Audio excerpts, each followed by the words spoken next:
chers amis, nous avons ce soir une chance très particulière parce que nous accueillons un historien qui est d'abord un ingénieur.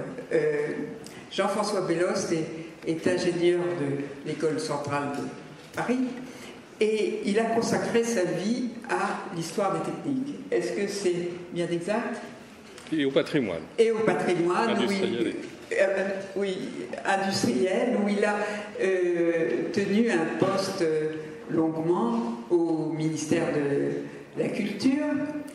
Il est maintenant à l'école pratique des hautes études, où il assure un enseignement très important de master.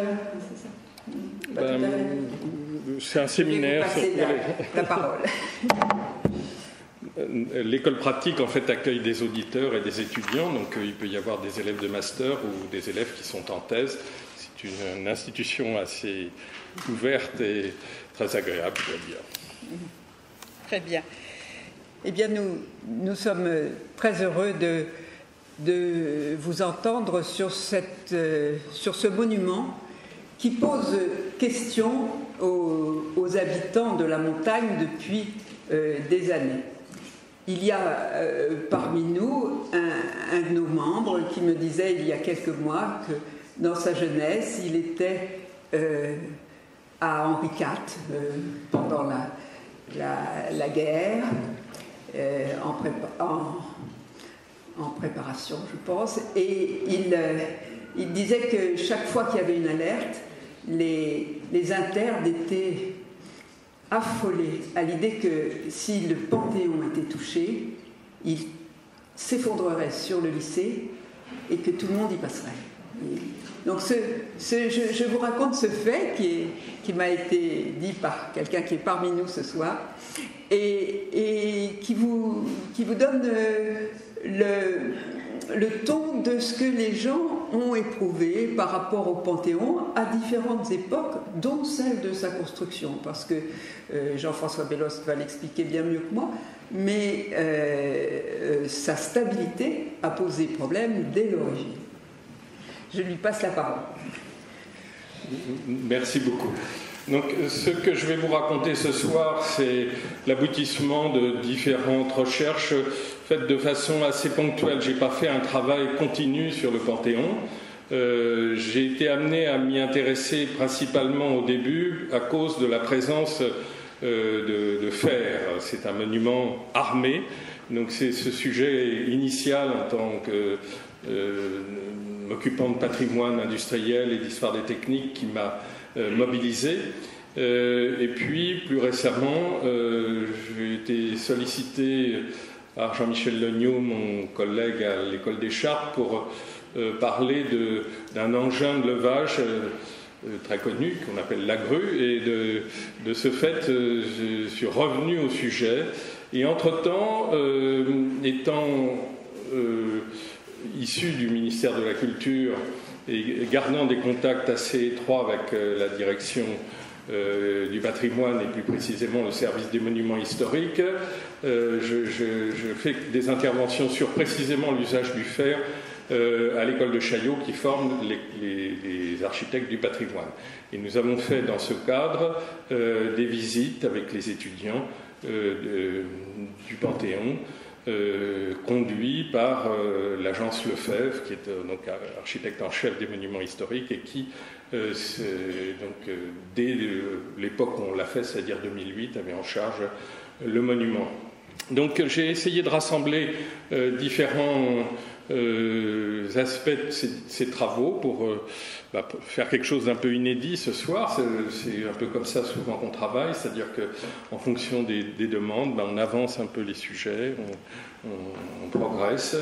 Alors moi j'aime beaucoup aller aux archives nationales, aux archives en général, et de croiser la réalité du terrain qu'on peut voir dans des visites, et notamment des visites monuments historiques qui sont des visites de type archéologique à mon sens, et des données justement issues des archives. C'est tout l'art, disons, de la recherche sur ce type de sujet, et en particulier donc en histoire de la construction, qui n'est pas l'histoire de l'architecture ou l'histoire de l'art, mais qui est évidemment très liée au sujet. Donc je vais vous présenter différents aspects, celui de la grue, celui du fer, ce qui permettra, en passant, de voir un certain nombre de personnages qui ont intervenu, de débats que le sujet a, plutôt le fait de construire ce monument considérable qui en effet a rencontré des problèmes très tôt et qui a mis du temps à être terminé.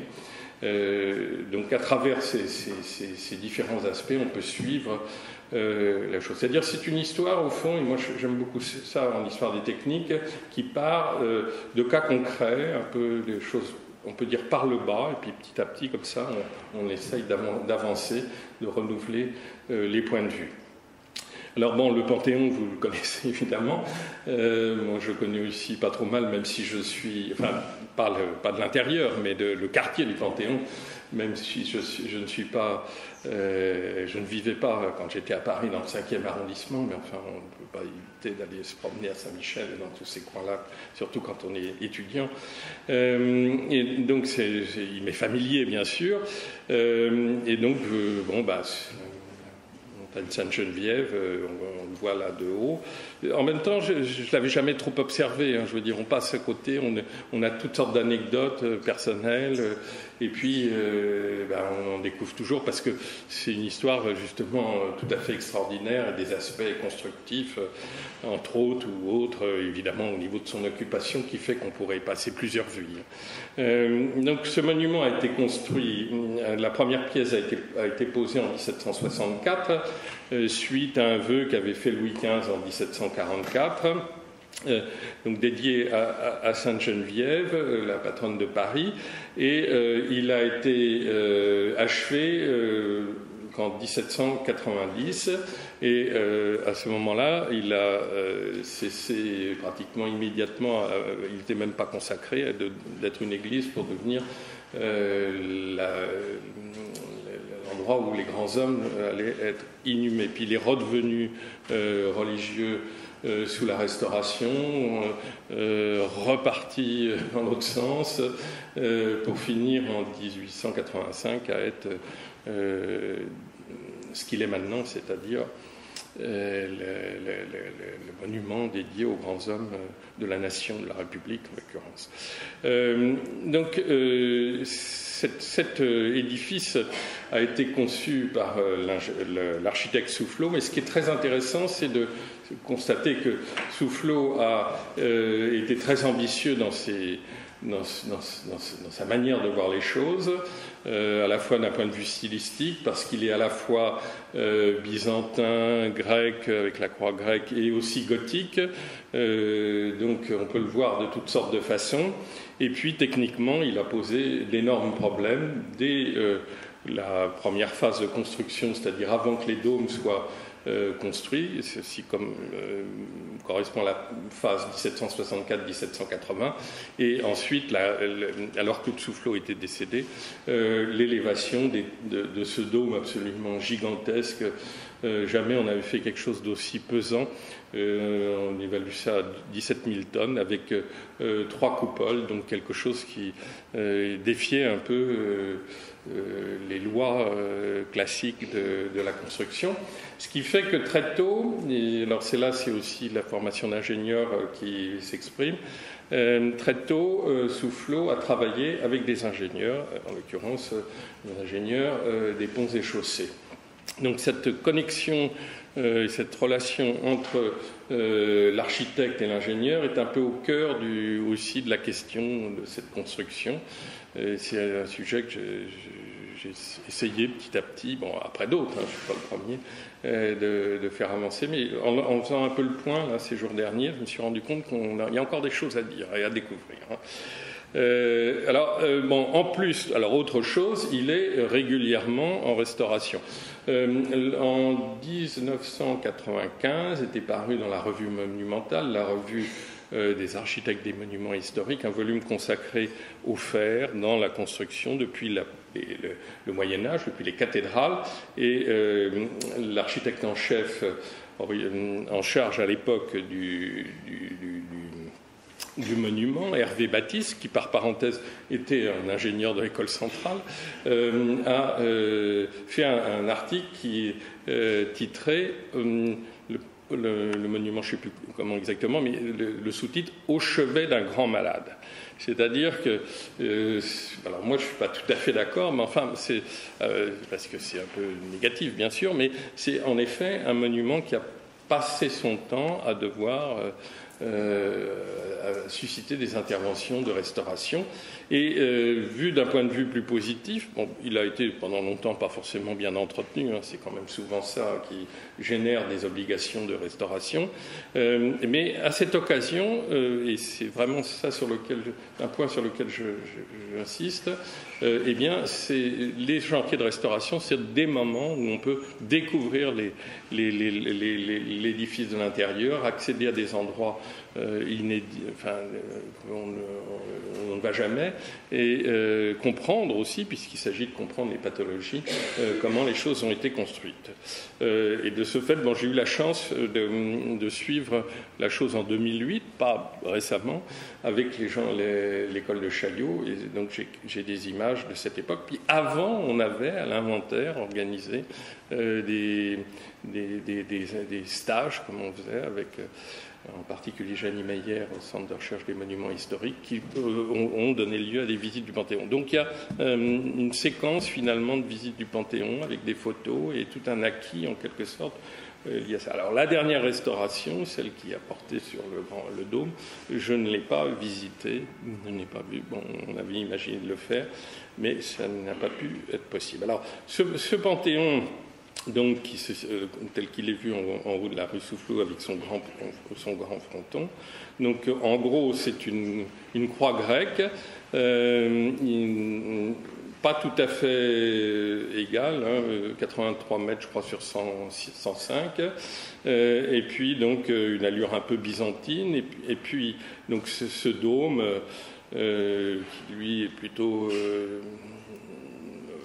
Renaissance néoclassique, et à l'intérieur, en fait, des structures avec des arcs-boutants qui donc empruntent à l'architecture gothique pour pouvoir faire porter les forces sur des points extérieurs par le système des arcs-boutants. Mais les arcs-boutants, au lieu d'être visibles comme dans une cathédrale, sont cachés en quelque sorte, il faut rentrer pour les voir. Donc le personnage clé, si j'ose dire, auquel une exposition... Je mets ça bien devant vous. Voilà. Auquel une exposition et des actes, des actes de colloque, je crois, ont été... une exposition a été consacrée, il y a des actes qui sont sortis récemment, mais je ne les ai pas consultés. Donc ma bibliographie n'a pas été jusque-là. J'ai d'autres... éléments. Tout ça pour dire que l'histoire avance à travers expositions, surtout plus que par des travaux universitaires continus. Hein. C'est comme ça que... Et c'est vrai que les catalogues d'expositions sont des sources extraordinaires. Alors j'en ai deux, ou deux livres. Non, le deuxième n'est pas un catalogue, c'est un livre sur Jean Rondelet. Et puis il y a la fameuse exposition... dont je n'ai pas une photo de couverture sur le Panthéon d'il y a quelques années déjà. Alors, c'est de là, entre autres, que j'extrais mes images. Hein, il n'y a pas de mystère. Il y a une faute d'orthographe là.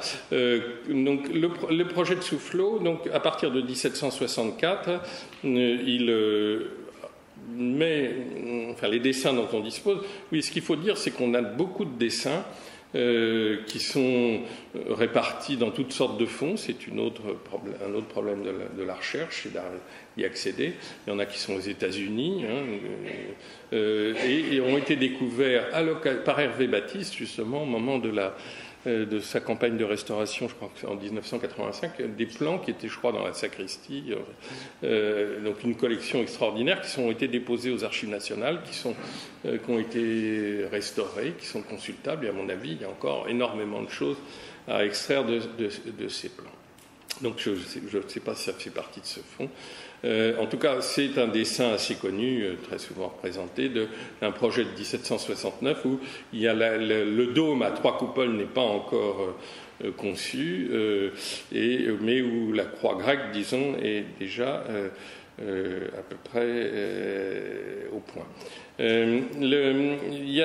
Alors, pour le comprendre, il faut désécorcher les dessins. Voici donc un dessin qui reprend une maquette que vous connaissez, donc je vais montrer des images qu'on voit à l'intérieur du monument et qui nous explique en gros le système des coupoles. Alors, je resterai très modeste. Hein. Il y a des choses que j'ai compris, il y a des choses que je n'ai pas encore compris. J'ai des photos anciennes. Bon, je veux dire, c'est à mon avis, c'est un work in progress. Et les choses sont jamais définitives. Mais vous verrez qu'il y a certains aspects peut-être un peu inédits dans ce que je vais raconter. Si vous connaissez déjà l'histoire. Donc, ce qu'imagine Soufflot et que va réaliser Rondelet, dont on va parler sous peu après sa mort, c'est ce système de 3 coupoles superposées qui en font un monument absolument énorme, en quelque sorte, au niveau du poids, totalement inédit et un peu fou, en quelque sorte. D'où en effet les problèmes. Bon, les problèmes, on pourra en parler, je veux dire, ils ne sont pas forcément là où on les imaginait, les raisons pour lesquelles ils existaient. En tout cas, dès l'Empire, dès le Premier Empire, Rondelet a eu déjà à procéder à certaines améliorations. En tout cas, ces coupoles, il y en a 3 successives. Il y en a une énorme qui couvre l'édifice et qui donc est sur une double colonnade, imposée sur une double colonnade qu'on voit ici, enfin là, en mémoire visuelle, j'imagine, et qui est couverte en plomb. Hein, je veux dire, alors le plomb déjà aussi c'est du poids. Hein.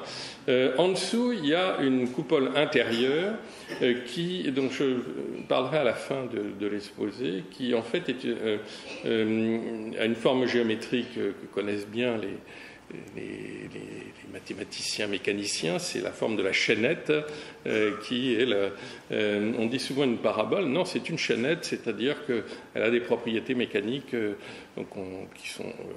c'est une forme qui a été adoptée dès le Moyen-Âge dans certaines constructions. Et puis, en dessous, il y a une coupole à caisson qui est celle qu'on voit lorsqu'on est à l'intérieur de l'édifice. Donc, 3 coupoles superposées. Toutes les forces alors sur les bras il y a aussi des coupoles surbaissées tout un système donc je ne sais pas si on le voit comme ça très bien, mais d'arcs-boutants cachés qui permettent de faire qu'il y a à peu près la moitié des forces qui sont portées par les piliers, on dit parfois 45%, et 55% qui sont dégagées vers les arcs-boutants cachés dans les différents bras à partir de la base de la colonnade. Pardon. Alors, cette maquette mérite vraiment le détour et elle a été en fait réalisée par Rondelet à partir de 1785. Donc, ce que je pas suffisamment dit peut-être, mais que vous voyez ici, c'est que Soufflot est mort en 1780, le chantier se termine en 1790, donc pour parler de Jean Rondelet d'ores et déjà, mais on va y revenir, il est engagé sur le chantier en 1770 comme dessinateur puis inspecteur des travaux et il va prendre la suite de Soufflot en 1780 et comme il a une formation ingénieur architecte, c'est lui qui va vraiment s'occuper des questions techniques essentiellement, y compris du temps de Soufflot, et c'est lui qui finalement va réaliser la triple coupole et même procéder aux améliorations, enfin aux réparations ultérieures, aux consolidations ultérieures sous le Premier Empire. Donc c'est lui qui fait cette maquette, enfin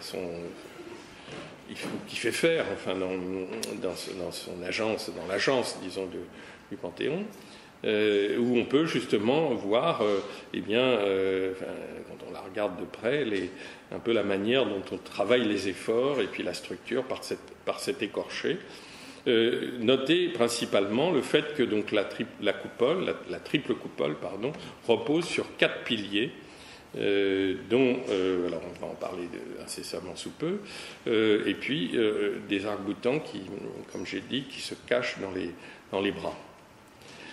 Voici un dessin, enfin plutôt un prospectus, qui annonce la pose de la première pierre de la nouvelle église de Sainte-Geneviève, donc futur Panthéon.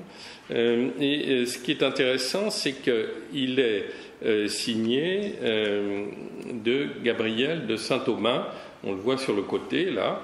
Et ce Gabriel de Saint-Aubin est quelqu'un de très intéressant, somme toute. Je l'ai découvert, j'en avais un peu entendu parler, mais j'ai vu qu'il a quelque chose de très intéressant par rapport à l'histoire du Panthéon, semble-t-il.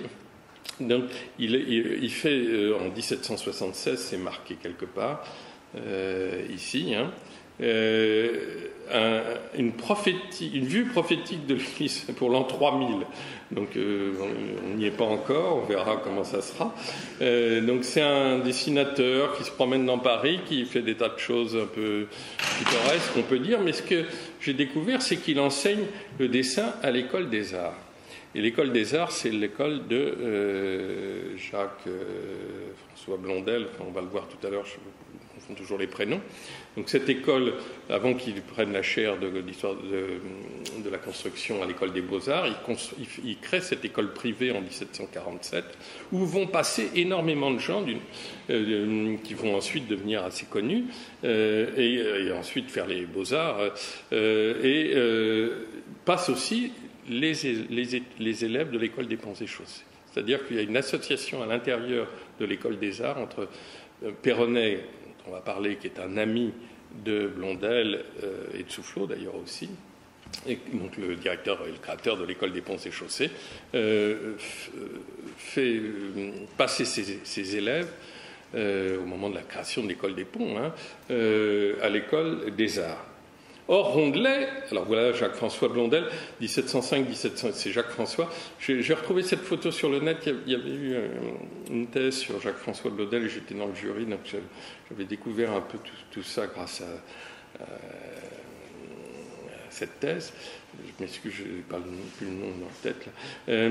Il est né à Romans, ce Jacques-François Blondel, en 1705, et son père était chapelier. Je me rappelle, dans la thèse, on avait discuté, parce qu'il est très intéressé aux formes, et d'être un chapelier, c'est quelqu'un qui travaille sur les volumes, sur les formes, et alors, comme par hasard, il a un superbe chapeau.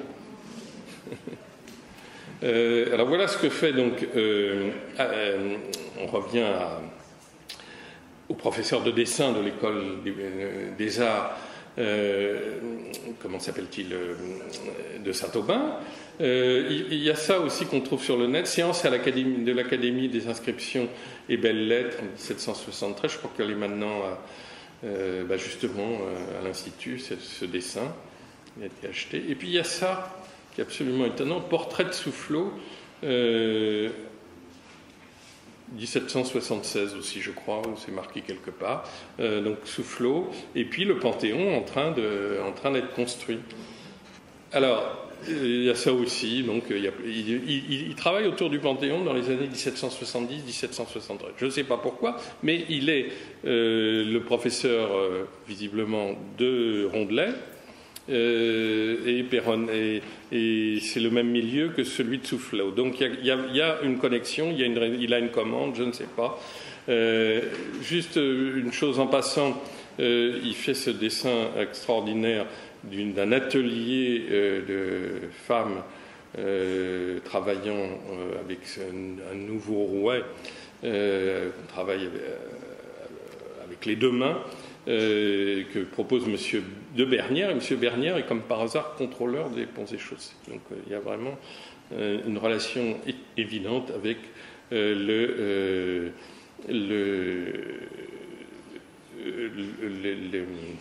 l'école des Ponts et Chaussées et l'école des Arts. Or, Jean-Baptiste Rondelet, quand il vient à Paris, dans les années 1760, il passe un moment à l'école des Arts. On ne sait pas exactement comment ça se passe, mais il fréquente et les élèves des Ponts et ses professeurs Blondel et Perronnet et Soufflot, de ce fait. Alors, 1778, l'affiche.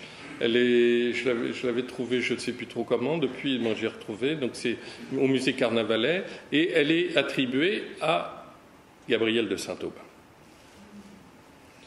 Sauf que dans un article, alors moi j'ai sauté sur l'attribution à Carnavalet et tout d'un coup j'ai fait le lien tout récemment là. Simplement, il y a des gens qui contestent le fait que ça soit Gabriel de Saint-Aubin. Ça reste ouvert, mais ça serait très cohérent qui dessine.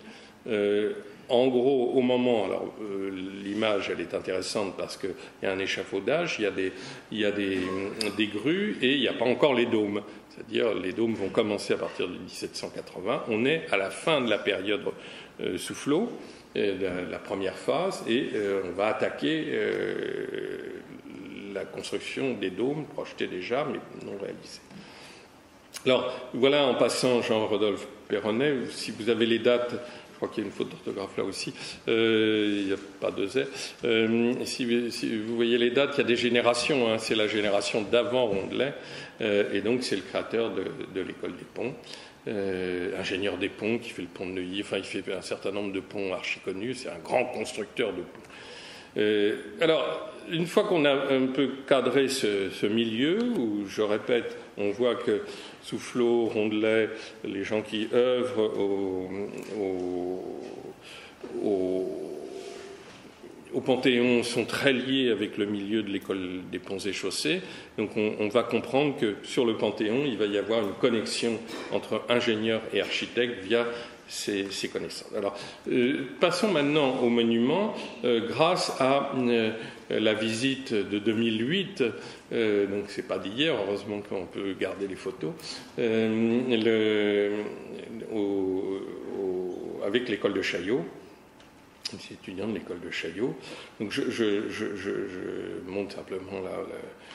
Alors là, on a les arcs-boutants. Là, les arcs-boutants, on va monter au niveau de la double colonnade. Ça, c'est une vue qui est tout à fait en haut, où on voit le haut du... je les passe vite parce que parfois je n'ai pas réussi, parce que j'aurais dû y retourner, à bien les localiser. J'en ai d'autres qui sont plus précises et plus liées à un commentaire. Donc on est en haut sous la voûte, voilà, et avec donc les fenêtres hautes.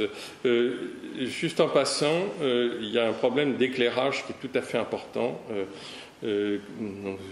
Certains aspects dont je vais pouvoir vous parler, mais c'est en soi aussi quelque chose, la disposition des fenêtres, les types de vitres, comment on les a bouchées, débouchées, etc. Il y a vraiment toute une question autour de ces vides et de la manière de les remplir, qui est en soi un très beau sujet. Alors on a été jusqu'en haut, hein, voilà la terrasse, donc des choses qu'on ne voit pas souvent, hein, avec donc derrière c'est à gauche la bibliothèque Sainte-Geneviève, ou c'est Henri IV, oui. C'est Henri IV. Et là, on est au-dessus on est dans une charpente, donc au-dessus je pense du bras de la croix qui aboutit au fronton, avec donc ces coupoles aplaties, il y en a deux à chaque fois, qui sont disposées le long des bras. Hein.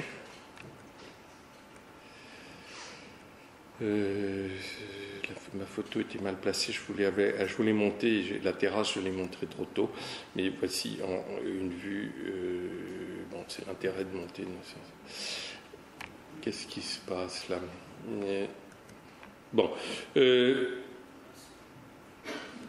Normalement, j'avais d'autres photos. Est-ce que je ne me suis pas trompé, que je n'ai pas pris le truc qui n'est pas un peu remis un peu plus dans l'ordre? Attendez, je m'excuse, je regarde la suite parce que je suis un peu embarrassé. Oui, il n'a pas été... j'espère que ça ne sera pas trop dans des ordres, parce que ce n'est pas la version, à moins qu'on ne peut pas revenir en arrière, à moins qu'on n'a pas ouvert le bon. Je vais peut-être me dépatouiller, mais elles sont un peu dans le désordre ici, c'est l'avant-dernière version. Bon, c'est pas très grave, je vais pouvoir me dépatouiller quand même, parce qu'on n'a pas le temps. Mais évidemment, cette image n'est pas au bon endroit. En tout cas, j'en viens maintenant à la question du fer. Donc la question du fer, elle est... ça m'embête quand même. Je regarde si les photos sont... Je regarde la suite parce que je ne comprends pas. Ouais. Est-ce qu'on peut éventuellement sortir et retrouver le bon... Il n'y avait qu'une seule version. Hein, moi, je n'en ai vu qu'une. Alors, est-ce qu'il n'a pas chargé la dessus, hein?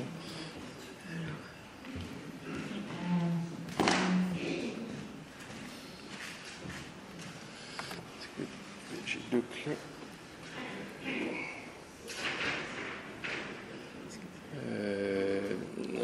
On peut revenir à mon PowerPoint?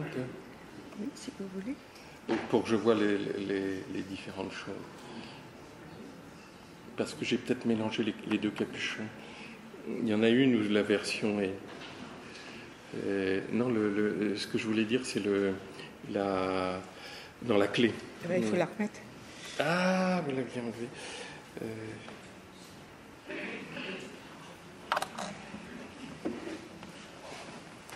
Oui, c'est bête parce que la bonne version est beaucoup plus... Oui. Là, voilà. Très bien, je vais la mettre. Ça, c'était un truc de secours.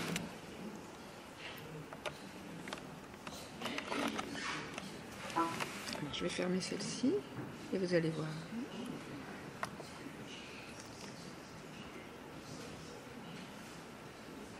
C'est ça, hein? Oui, oui. Voilà. Alors là, il y en a une deuxième, là, vous voyez? Oui, donc c'est pour ça que... Mais je ne sais pas comment, quand on fait des modifications... Non, mais il faut vous mettre sur la suivante. Vous voyez le 8-12 à 15h, c'est celui que j'ai le plus... C'est antérieur. 8-12 Ah, pardon. L'autre est à 23h. Autant pour moi. Vous êtes sûr? Alors, donc, il faut me prendre le bon. Il y en a un à 15h. Non, vous voyez, 8-12, 15h. Ah oui. C'est celui-là, oui. Oui, c'est ce qui m'avait semblé. Il n'y en avait qu'une pour lui. Moi, j'ai pris la première. Mais j'ai pris la mauvaise clé. Ah oui. C'était ma clé de rechange au cas où là, pour le coup, j'avais pas eu le temps de... Parce que je me suis dit, si jamais ça marche pas, il faut au moins que j'ai ça. J'ai toujours deux clés, mais le chargement... Enfin bon, inutile de revenir, mais on va remettre en... Voilà. Remettre en... Oui. J'étais embarrassé parce qu'il y a quelque chose de très important qui avait sauté et qui est ceci. Allons-y. Alors, une fois que... Revenons un peu en arrière, donc on a vu que les protagonistes étaient des ingénieurs et des architectes qui étaient assez proches les uns des autres, l'école des ponts d'une part, et puis les gens de l'Académie d'architecture, et donc les architectes autour de Soufflot. Et tout ceci s'étant retrouvé dans l'école de Blondel. En 1770, il y a, au moment où arrive Rondelet, il y a une grande polémique qui naît sur le projet proposé par Soufflot pour la construction des dômes, qui éclate entre deux protagonistes qui sont Soufflot d'un côté et Pierre Patte, architecte qui justement avait travaillé avec Blondel. Il y a le fameux Blondel et Patte qui est le grand cours d'architecture du XVIIIe siècle, et Pierre Patte qui apprécie les données constructives du Panthéon, mais critique certains aspects, lance un mémoire extrêmement virulent sur la construction de la coupole de Sainte-Geneviève, en disant en gros qu'elle est trop lourde, le dôme, et que les piliers ne sont pas assez forts pour pouvoir résister à ce poids. Donc c'est une construction trop hardie, trop téméraire. Il y a à la bibliothèque de Mianacha des papiers, enfin quelques papiers qu'on trouve d'ailleurs, je crois, aux Archives nationales, parce que j'ai vu un peu le même genre, avec des dessins qui justifient un peu cette critique, donc on peut le regarder. Il y a des calculs qui sont faits, il y a des déclarations de principe et une polémique sur le fond, disons, qui enflamme un peu la place de Paris sur le bien fondé donc, de ce choix. Le Soufflot va recevoir l'appui des ingénieurs des ponts et chaussées pour son projet. C'est-à-dire qu'il les connaît et il va y avoir des gens qui vont prendre fait et cause, disons, pour son projet, en particulier un très grand architecte en devenir, qui est Gautet, qui a lui-même construit énormément de ponts, Émile Gautet, qui fait un mémoire sur l'application des principes de la mécanique à la construction des dômes, dans lequel nous examinons le problème posé par Pat. Donc un ingénieur qui répond à Pat. J'avais sans doute une image absolument essentielle qui est ceci, aussi à vous montrer, qui est une lettre dont on trouve l'original aux Archives nationales à Sériaux 1, qui est une lettre de janvier 1770, de Perronnet, qui prend fait et cause qui est écrite à Soufflot, qui prend fait et cause pour le principe constructif proposé par Soufflot pour la construction du dôme. Alors, cette lettre a été publiée dans je crois que c'est le Mercure de France, enfin en tout cas, elle a été éditée parce qu'il y a tout un problème de polémique mis sur la place publique, disons, avec l'édition des arguments pour pouvoir aboutir donc à une conclusion. Alors, c'est très très intéressant cette lettre parce que c'est un hymne à la construction gothique. Donc avant Viollet-le-Duc, avant la redécouverte des cathédrales, soit dans le massif de l'architecture antique. Alors il dit, on ne peut pas comprendre. Il faut le lire en détail. On ne peut pas comprendre le projet de Soufflot si on ne s'aperçoit pas qu'il y a deux points de vue juxtaposés et que les deux sont également intéressants. C'est soit dans le genre massif de l'architecture antique, soit dans celui du plus léger gothique. Je reconnais qu'en donnant à vos points d'appui verticaux et aux butées latérales, donc le système des arcs-boutants, assez de force pour assurer à votre dôme toute la solidité convenable, vous avez pris un parti moyen, également sage donc, et économique. C'est-à-dire vous êtes à la fois du gothique et de l'antique, donc du néoclassique. Entre les deux genres de construction dont je viens de parler, etc., etc. Donc ce texte est vraiment très intéressant parce que ce sont des débats qu'on va retrouver au XIXe siècle et dont les racines, en quelque sorte, sont déjà ici. Alors, je vous montre ceci avant d'attaquer la visite qu'on a faite tout à l'heure. Il manquait cette chose-là pour aboutir progressivement à la construction du dôme. Une chose qu'on ne note pas, c'est l'utilisation par Soufflot et par son équipe de matériaux modernes. Alors, au niveau du verre, on pourrait en parler. Françoise Cantouillat, ici présente, a sûrement des tas de choses à dire, parce que l'histoire du verre évolue beaucoup à ce moment-là, enfin des producteurs de verre, mais il y a aussi le secteur du cuivre. Bon, c'est une vieille utilisation pour les couvertures, le cuivre, qui avait, je rappelle d'ailleurs, été utilisé à Versailles dans une des ailes des années 1680, puis on est revenu finalement au plomb et à l'ardoise, en faisant venir des Suédois. Et là, ils choisissent de couvrir le fronton en cuivre. On est en 1771, des planches de cuivre laminées. Le cuivre laminé, c'est tout récent, disons, le laminage du cuivre. Et à ce moment-là, il n'y a pas encore d'entreprise en France, ça vient d'Angleterre. Il va y avoir 10 ans plus tard la fameuse fabrique de Romilly-sur-Andelle qui va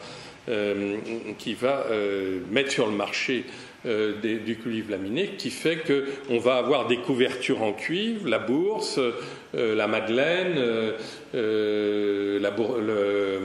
cet extraordinaire monument qui est l'actuelle Bourse de commerce et autrefois la Halle au blé, qui sont parmi les premiers constructions couvertes en cuivre au lieu de plomb, et avant le zinc. Et ceci, en fait, une des premières utilisations XVIIIe siècle à Paris du cuivre laminé, c'est le Panthéon. Donc ça veut dire qu'il est innovant dans les matériaux, et il y a aussi des tuiles en fonte, enfin il y a plein de choses qu'on peut voir. Donc revenons à ma visite, avec alors cette petite copie c'est juste là-dedans, dans ce document, donc je n'ai que la page de garde, il y a tout le programme de restauration qu'on a eu en quelque sorte l'occasion de visiter, décidé en juin 2006, et lorsqu'on était en 2008, ils étaient en plein dans les travaux. Donc côté nord-est du chevet, restauration des extérieurs, donc, avec ce dessin en passant de l'agence Lefebvre, où on reprend tout ce qu'on vient de dire là, qui est plus ou moins avec la maquette, donc je vous le montre avec les dénominations. Ce que je n'ai pas dit, excusez-moi, mais peut-être que d'ores et déjà il faut le dire, parce qu'on va y revenir, mais c'est quand même pas mal de le dire dès maintenant, c'est que la chaînette intérieure soutient le lanternon qui émerge. C'est-à-dire que sa fonction, on va la voir plus tard, c'est entre autres de porter le lanternon qui émerge sur le dôme lui-même, le dôme final, qui lui-même est couvert de plomb. Et puis la coupole intérieure, c'est le plafond, on voit, à caisson, donc 3 niveaux. 2, ça arrive, mais 3, c'est tout à fait exceptionnel. Donc, voilà une vue qui nous permet de montrer le système d'éclairage le long de la double colonnade cylindrique. Et puis, donc, on revient aux photos que je montrais tout à l'heure. Donc, oui, c'est pour ça que j'étais un peu embarrassé, parce que c'est le haut qu'on voit ici. Des fenêtres hautes du bas. Et puis, donc ça, on l'a vu. Et là, c'est plus logique. On monte et on arrive finalement à la terrasse. Alors, pour introduire la question de l'armement que j'avais introduit par une mauvaise image, là, c'est plus... J'aime bien citer cette chose d'Albert Cacot. Alors, vous connaissez peut-être pas Albert Cacot, ou peut-être oui. C'est un ingénieur des ponts et chaussées considérable dans l'histoire de la construction en béton, dans l'aéronautique en particulier, de l'entre-deux-guerres, pour aller vite. Et donc c'est un propagateur du béton armé extrêmement fort sur le plan technique. Et donc Albert Cacot écrivait ça: l'ossature définitive de béton armé devait naître d'une collaboration entre ingénieurs et architectes dans la construction de Panthéon, où nous trouvons pour la première fois la poutre en béton armé, due à la collaboration remarquable de Rondelet et de Soufflot. Rondelet, pour atteindre les résultats que voulait Soufflot, inventa de toutes pièces le béton armé. Alors je pense que Bon, mais c'est pas n'importe qui parle. C'est un as du béton armé, un grand spécialiste, ingénieur, calculant, il a à son actif des constructions absolument extraordinaires. Donc quand il dit ça, c'est qu'il y a quand même quelque chose de vrai. Alors il connaissait mieux les constructions contemporaines que moi je ne suis pas absolument convaincu, je trouve qu'il exagère, mais il y a quand même de ça, c'est sûr que c'est quelque chose d'extrêmement armé. Alors, on le sait d'abord par les publications de Rondelet, en particulier son traité de l'art de bâtir, qui commence à paraître en 1802, ça s'étale jusqu'en 1814, traité de théorique et pratique de l'art de bâtir, où il explique pas beaucoup ce qu'il a fait sur le Panthéon. Il explique ce qu'il a fait lorsqu'il était aux commandes, sous Flot, aux commandes à partir de 1780, et lorsqu'il s'est occupé sous l'Empire de consolider les choses. Donc il a vraiment, le Panthéon, il connaît. Alors, oui, en passant, j'ai raté puisque dans ce PowerPoint, je l'instille,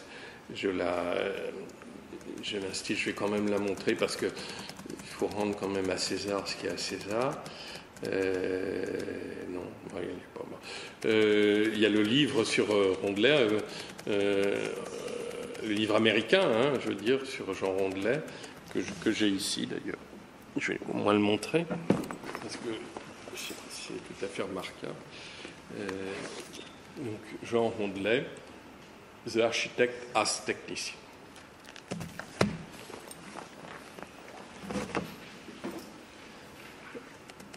Alors, le fer. Donc, le fer avec des images, on revient, tiré de ces différentes publications. Donc, ça, c'est ce qu'on peut trouver dans le travail, dans le bouquin de Rondelet, L'art de bâtir, qui nous montre tout le système d'armement. C'est ça qui fait penser au béton armé du portique, du péristyle, donc surtout les parties basses, si on veut. Et puis il y a ce dessin absolument extraordinaire qui est coloré, qui est conservé à la bibliothèque de l'école des ponts et chaussées, et qui en fait lui cette fois-ci parle du dôme, des différentes coupoles, et qui nous indique les formes des chaînages qui enserrent les coupoles, qui sont au nombre de 3, à différents niveaux. Donc on les voit ici. Le dessin est assez difficile à lire, et cette chose-là, encore plus, je ne sais plus si j'ai fait... non, je ne l'ai pas, parce que ça ne donnait rien, mais il y a marqué des grandes chaînes qui enserrent la base et ensuite la coupole. Et là, on a les dessins, disons, des tirants qui permettent donc, dans les galeries, de réunir et de consolider le dôme avec un chaînage en cercle qui enserre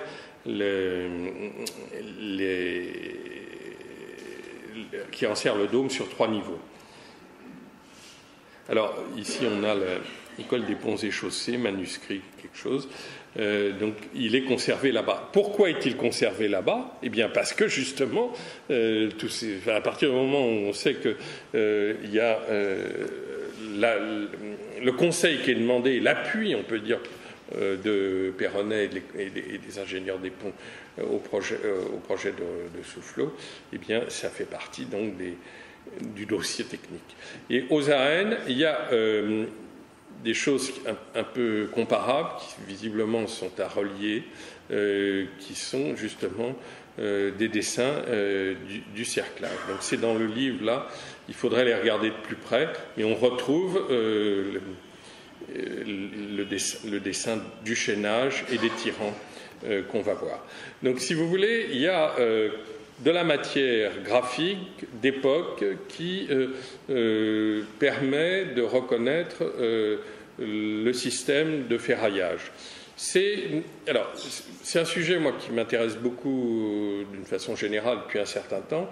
Et en fait, le ferraillage, ça existe depuis le XIIIe siècle avec les cathédrales. C'est notamment les trouvailles qui ont été faites à Beauvais, pour commencer, la Sainte-Chapelle aussi, etc. Tout au long des siècles qui ont suivi, on a systématiquement ferraillé les bâtiments, mais les architectes et les maçons n'ont pas voulu trop le dire. Donc c'est quelque chose qui est un petit peu dit à demi-mot et camouflé aussi. Donc parce que Philibert Delorme dit les maçons ne devraient pas ferrailler mais c'est par paresse en quelque sorte parce qu'ils font pas la coupe des pierres comme il faut, etc. Donc, et la réalité archéologique nous montre que tous les bâtiments sont ferraillés à Paris, les bâtiments 17e, 18e sont systématiquement armés. Petite construction, grande construction. Les grandes constructions sont plus connues. Exemple, la colonnade de Perrault,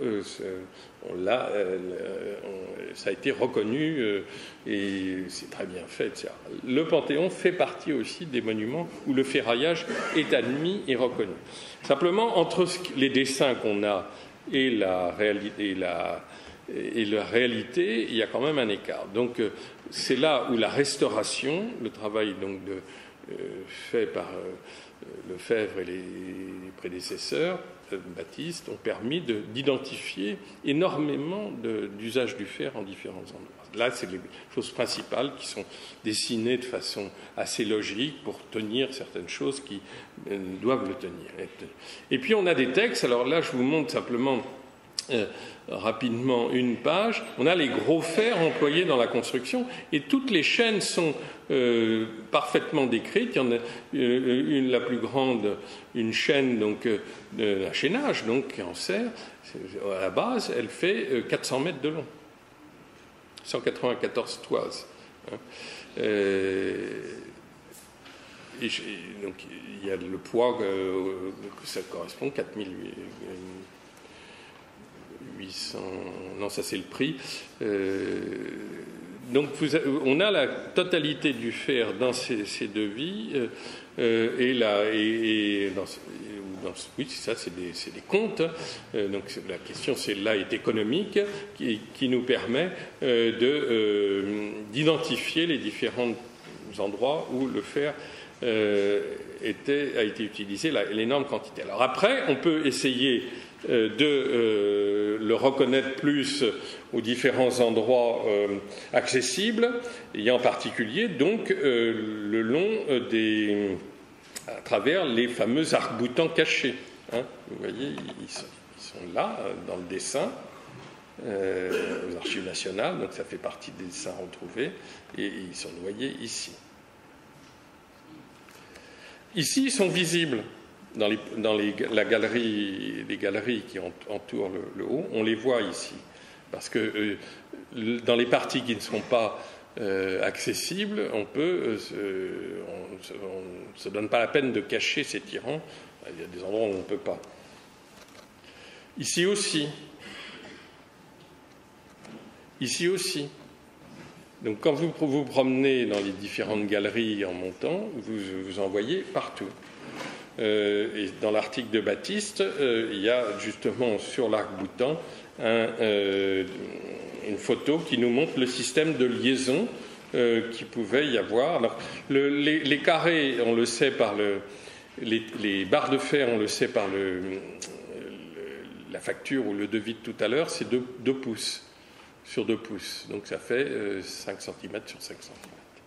Ce qu'il faut savoir aussi, juste en passant sur le fer, c'est que le fer est fourni par des marchands de fer qui livrent ça à des constructeurs métalliques, si on veut, avant la lettre, qui s'appellent à l'époque des serruriers. Ils ne font pas des serrures, mais ce qu'on appelle des gros fers. Et les fers sont de qualité et de dimension standard. C'est-à-dire, quand vous allez chez le marchand de fer, vous dites À peu près. Hein. Vous dites, je veux du 2 pouces sur 2 pouces. Évidemment, comme c'est forgé à la main, il peut y avoir un peu de... Mais d'une façon générale, quand même, on est dans des gabarits qui sont beaucoup plus standards qu'on l'imagine en disant c'est un moment de l'industrialisation qu'on va avoir. Et on retrouve des dimensions qui correspondent aux données prémétriques, hein, 2 pouces sur 2 pouces, 3 pouces sur 3 pouces. Parce que les forges, disons, livrent aux marchands de fer des choses qui sont identifiables, ça vaut tant, du 2 pouces sur 2 pouces, du 3 pouces sur 3 pouces. Donc là, ils utilisent des barres de 2 pouces sur 2 pouces. Alors, on retrouve ça aussi en crampons, et également noyé donc, dans la maçonnerie, et accessible quand il y a des travaux de restauration, sous la forme de fer plat. Ça, c'est des photos comme ça, prises ici et là. Hein. Et donc, en remontant, on a ce chaînage-là tout à fait étonnant aussi,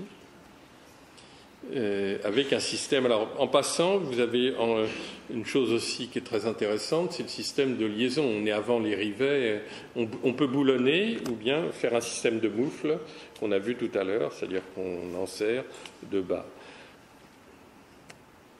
Alors voilà dans le travail de Baptiste, l'article que je citais, une collection, disons, de types de fer retrouvés dans sa restauration. Il y a, pour finir sur cette question-là, la chose la plus ancienne, c'est le cramponnage utilisé déjà par les Romains, qui, au lieu de fer, faisaient du bronze. Mais l'échaînage, c'est une technique qui apparaît dans les cathédrales médiévales, hein, deuxième partie du XIIIe siècle, et qui va tout le long du siècle. Alors, on peut dire c'est le début du béton armé, on peut dire c'est la suite des cathédrales. Enfin, tout dépend de la manière dont on se positionne. Alors, derrière tout ça, il y a évidemment la question posée par un monument armé est-il un monument problématique potentiellement? C'est à partir de l'histoire du Panthéon, il y a eu une polémique dès le Premier Empire liée au fait que les fers se sont corrodés. Ils se sont corrodés parce que des fissures sont apparues. Les fissures sont apparues et on a de ce fait fait un holà ou un tollé anti-fer, si j'ose dire, qui n'a pas abouti, puisque au même moment, en 1808, on construit le premier grand monument en fonte, plus qu'en fer, qui est la halle au blé, hein, qui est un monument extraordinaire, hein, je veux dire, en fonte moulée. C'est le premier monument au monde fait en fonte moulée, en charpente en fonte moulée. Il est absolument exceptionnel. Et à ce moment-là, donc, il y a les profères et les antifers autour du chantier du Panthéon. Mais le problème du chantier du Panthéon ou du fer du Panthéon, c'est que c'est pas le fer qui est en cause, c'est le fait qu'il y a des tassements, le monument bouge. Le problème du poids et des piliers, de la force des piliers pour porter ce poids absolument considérable, et le problème aussi des fondations, parce que on a construit sur des carrières, hein, les fameuses carrières de la montagne Sainte-Geneviève. Donc le terrain est quand même un peu difficile. Donc le monument se tasse, il se fissure, et lorsqu'il y a du fer, eh ben, il se corrode. Mais un fer bien protégé, comme le fer qu'on trouve à Beauvais depuis le XIIIe siècle, eh ben, il vieillit parfaitement. Et simplement, il faut une mise en œuvre qui soit ad hoc, des scellements qui soient pas, qui créent pas des piles, d'une part, et puis être protégé d'humidité qui soit néfaste. Alors, dans les parties qui se sont trouvées aérées, disons, il suffit simplement d'un air humide, eh bien, en effet, il y a eu des corrosions. Mais le travail qui a été fait à l'époque, 2008-2009, pour un peu voir les fers, il y en a qui a fallu changer, mais globalement, les fers se comportent bien. C'est pas, le problème du Panthéon n'est pas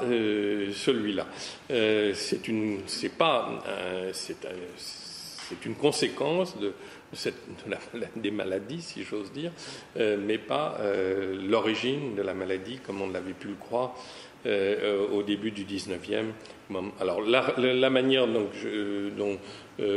Rondelet a résolu l'affaire entre 1806 et 1810, ça a été d'élargir les piliers, pratiquement du simple au double, pour éviter les tassements qui s'étaient réalisés en effet depuis les années 1780, donc en 20-30 ans, à cause, entre autres, des problèmes de fondation. Et puis, de toute façon, un monument aussi lourd, il va se tasser. Donc, et c'est vrai que c'était un peu sous-dimensionné. C'est-à-dire que, d'une certaine manière, Pat avait quand même raison. Ça manquait, c'était un peu trop hardi, même si le système d'arc-boutant permettait de dégager les forces. Alors, un autre sujet très intéressant, c'est... j'ai encore un peu de temps, quoi. C'est la grue. Alors la grue, c'est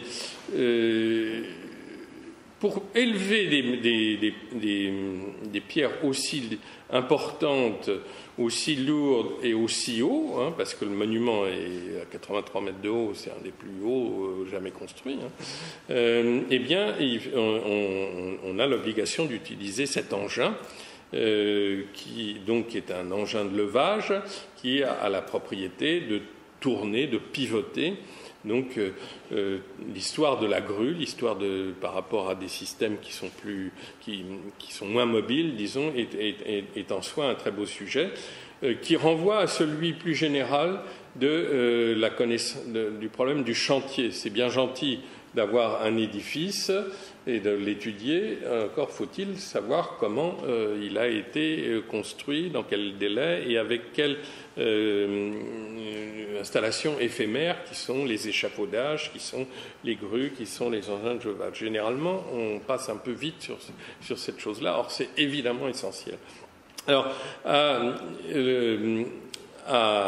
au Panthéon, Rondelet a inventé une nouvelle grue.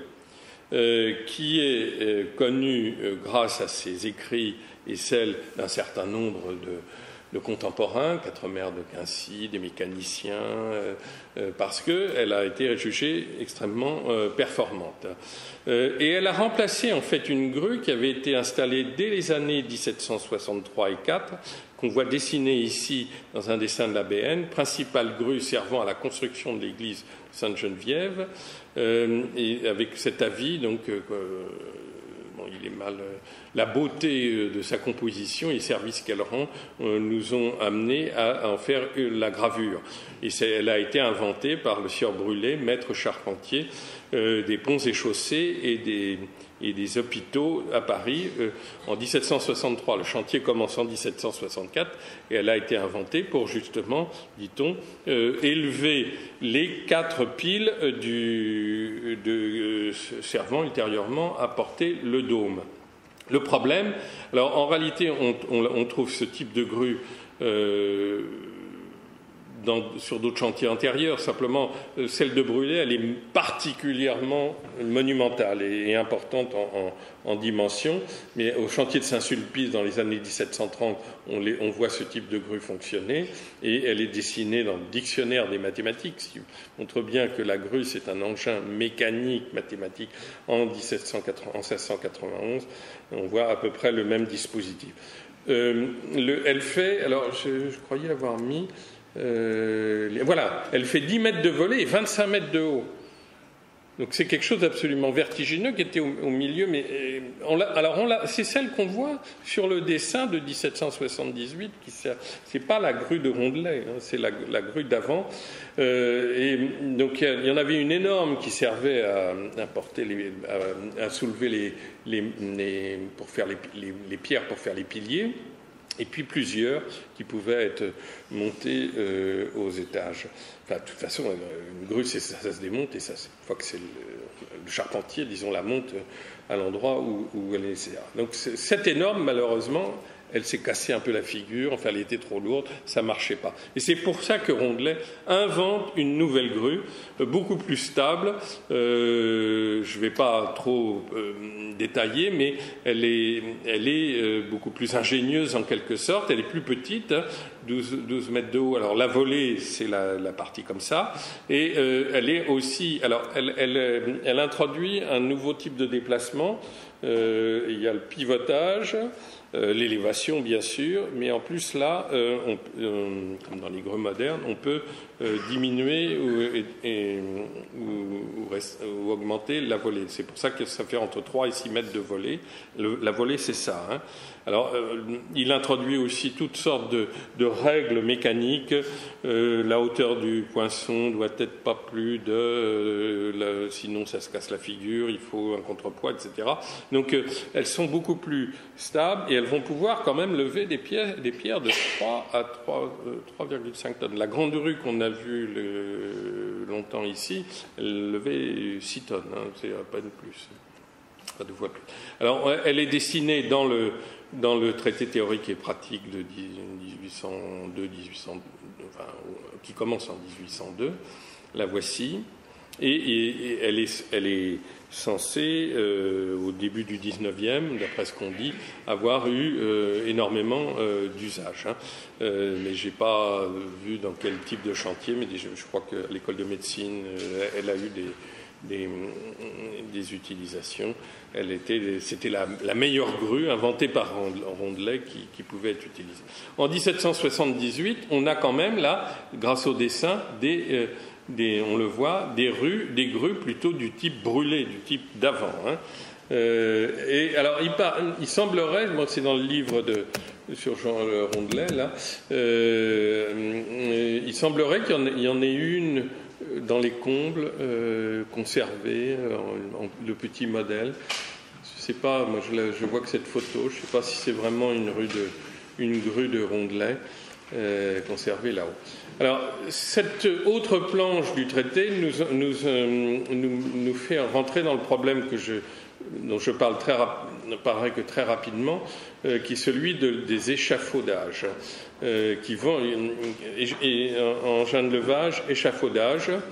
Alors, il y avait pour la construction du dôme plusieurs échafaudages successifs, et en particulier dont un de 3 étages faisant 14 mètres de haut, qui est celui qu'on voit là, sur lequel pouvaient être disposées des grues pour monter là-haut du type Rondelet, alors que là, c'est plutôt ce qu'on appelle des chèvres, c'est-à-dire on monte les pierres et après on les remonte d'un cran. Et tout ça, on voit donc les dimensions de ces échafaudages qui enserrent l'édifice et qui sont vraiment très pensés, qui font partie, disons, des choses que... Alors ça emprunte pas mal à la construction des ponts. Hein. On voit encore une fois la question des ponts et chaussées. Donc voilà, dans le traité de Rondelet, le dessus de ce grand échafaud est garni de fortes pierres. Au-dessus de ce grand échafaud, un autre de 42 pieds, celui dont je viens de parler, 3 étages soutenus par des poteaux portant la consignation. Le dessus de ce second échafaud était garni. Sur les 4 parties des avant-corps de cet échafaud, on avait établi 4 grues d'une nouvelle invention. Donc c'est les fameuses grues de Rondelet dont on vient de parler. Alors, dernière partie de mon exposé, je vais essayer de ne pas être trop long, c'est la suite des événements et des choses qui sont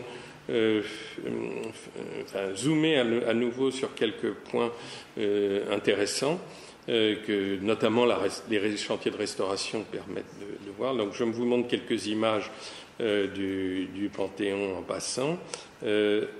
Pourquoi c'est là, c'est pas bien placé. Mais ce qui se passe en 1846, c'est qu'il y a une espèce de terrasse qui est construite et des grilles qui sont installées, qu'on voit maintenant encore. Alors, qu'est-ce qui s'est passé, disons, entre la fin de l'Empire et la monarchie de Juillet? Il y a eu donc consécration, parce que finalement il n'a pas eu le temps d'être consacré comme édifice religieux à la Restauration, et un certain nombre donc d'aménagements qui ne change pas fondamentalement la structure de l'édifice, mais qui quand même apporte des nouveautés. Et une des choses les plus intéressantes, c'est le plafond réalisé par le baron Gros, l'apothéose de Sainte-Geneviève, commandé en 1813. Donc, Gros, c'est le peintre du Premier Empire, et bataille napoléonienne, et donc il continue sous la Restauration, et la commande passée d'une peinture sur la deuxième coupole, c'est-à-dire celle en chaînette, lui est continuée. Simplement, on change le programme, au lieu que ce soit... donc au musée Carnavalet, on a cette apothéose. Au lieu d'avoir Napoléon, on a Louis XVIII. Et alors, ce qui est intéressant, c'est qu'il y a des aménagements qui sont réalisés dans ces années-là. Alors, c'est quelques devis, les premières pages que je vous montre. Devis des ouvrages à faire à Sainte-Geneviève pour l'établissement d'un pont qui joigne la galerie intérieure du dôme au balcon de la première coupole demandée par la lettre. Donc, il y a entre la première coupole et le plafond qui est sur la chaînette des aménagements qui sont liés à la réalisation de cette peinture, d'abord à la réalisation et ensuite à la possibilité de la voir. Qui, comme vous savez, n'est pas forcément réussi parce que je ne sais pas si vous l'avez déjà vu à travers les orifices. La voilà. Et vous voyez les ponts, c'est une balustrade, c'est tout un système d'accès, disons, qui permet de pouvoir la regarder de près en ferronnerie qui est réalisée. Alors, devis des ouvrages à faire, on est en 1824, pour la formation d'une échelle mobile à l'usage de M. Gros, chargé des peintures de la coupole intermédiaire du dôme de Sainte-Geneviève demandée par cet artiste. Donc devis, menuiserie, etc. Donc c'est une échelle mobile pour la réalisation. Et puis, devis des ouvrages à faire pour clore le sommet de la voûte chaînette du dôme où se trouvent les peintures de M. Gros par une fermeture mobile. Voilà le dessin de Baltard, donc, qui a pris la suite de cette fermeture qu'on voit toujours. Et je croyais aussi, il manque une chose, c'est l'ouverture. Où est-ce qu'il est, alors, on ferme le haut.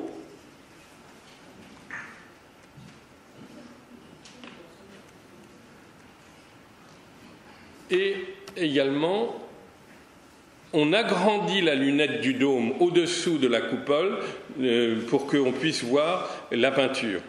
Donc le devis, maçonnerie, etc. Et le résultat, c'est ça. Hein. Ici, c'est agrandi et on peut voir la coupole. Donc on fait une ouverture en haut et qu'on bouche donc, sur la chaînette. On dit c'est pour pouvoir faire passer des choses sans abîmer la peinture par en haut pour l'entretien, et on fait en sorte qu'on puisse avoir accès pour pouvoir la regarder. D'abord le peintre lui-même par un système qui permet d'y accéder, et ensuite quelque chose une galerie, disons, un peu ornée pour pouvoir aller la voir de près. Et tout ça, donc on a les devis dans la série F21, je n'ai pas le temps, on ne va pas les détailler, mais c'est quand même très intéressant d'étudier ça, parce que c'est tout ce qui entoure cette histoire. Alors le résultat des courses, si j'ose dire, c'est ça, c'est-à-dire qu'en effet on a élargi le trou du premier dôme pour pouvoir voir au fond la peinture. Mais je ne sais pas ce que vous en pensez, mais le résultat n'est quand même pas... on voit rien, quoi, je veux dire. Et comme on ne peut pas y accéder facilement, je ne sais pas si vous avez eu l'occasion d'aller... Enfin, elles sont quand même... Alors là, on est un peu plus près, quand même. Comment ? Alors ça, je ne sais plus où c'est. Je l'ai quand même mis parce que quelqu'un peut-être pourrait me dire, je ne sais pas si... C'est le sommet du Lanterneau. Ouais. D'accord. Ok. Alors, dernière chose, c'est ça. C'est très intéressant aussi le chantier de la grille. Donc, on est dans 1824 aussi. Donc, il y a la terrasse et la grille. Et il y a des candélabres qui sont posés. Ça pose encore un problème technique en passant que je soulève. J'ai parlé de la halle au blé avec l'usage de la fonte, qui est le premier grand usage, la fonte s'est utilisée dans la construction et l'ornement qu'à partir de la fin du 19e, avec l'apparition de ce qu'on appelle la fonderie du seconde fusion, qui va être inaugurée pour les canons au Creusot dans les années 1780. Ça va se traduire avec un décalage, c'est-à-dire la restauration, par la naissance de la fonte ornementale et de la statuaire en fonte, réputée moins chère, se prêtant avec des améliorations apportées à des choses de plus en plus raffinées. Donc l'équipement urbain parisien va utiliser considérablement de plus en plus la fonte, dans les garde-corps, dans les fontaines, par exemple. Fontaine-Louvois, en face de la BN, c'est en fonte. Et là, on a l'utilisation précoce de la fonte, avec toujours d'ailleurs le même grand fabricant qui est Cala, qui intervient, qui était en bas du Faubourg Poissonnière, pratiquement au métro actuel, son usine donc de fonte ornementale. Et donc, sont associés la ferronnerie plus les parties hautes moulées en fonte, et puis pour les espèces de piédestaux et les candélabres, parce que tout ça accompagne l'arrivée de l'éclairage au gaz. Et là, on est en 18, je crois qu'on est en 32. C'est le début de l'éclairage au gaz à candélabres fondus. Jardin du Palais Royal, c'est 1828-29, je crois. Donc, et on a donc les devis de ça, serrurerie de la grille d'enceinte, donc le fer de Berry, donc le meilleur pour la ferronnerie. Et ici, on a la fonte douce pour l'ornement, 5400, et puis le détail de à quoi ça pouvait servir dans un autre devis. Donc voilà de près, donc on a à la fois le fer et les choses en fonte qui sont rajoutées. C'est quelque chose auquel on ne pense pas parce que ça peut paraître assez banal, mais c'est très précoce au niveau de l'utilisation de ce matériau qui va être extrêmement répandu à Paris jusque au Second Empire. Puis après, on va revenir au fer forgé. Voilà, en gros. Puis, oui, il y a ça qui est intéressant, qui est plus tardif, c'est les portes en cuivre, en bronze. Donc, il y a vraiment énormément de choses à voir et à revoir et à détailler dans ce monument extraordinaire qui n'a sûrement pas encore révélé tous ces mystères et qu'on peut regarder de toutes sortes de façons, bien sûr, à travers l'usage du monument, mais aussi à travers ce laboratoire des techniques constructives qu'il a constitué au moins pendant un siècle. Et puis au laboratoire des pratiques de restauration, puisque la grue, là, et ce qu'il y a eu récemment, c'était aussi un must en matière de techniques de restauration. Je vous remercie.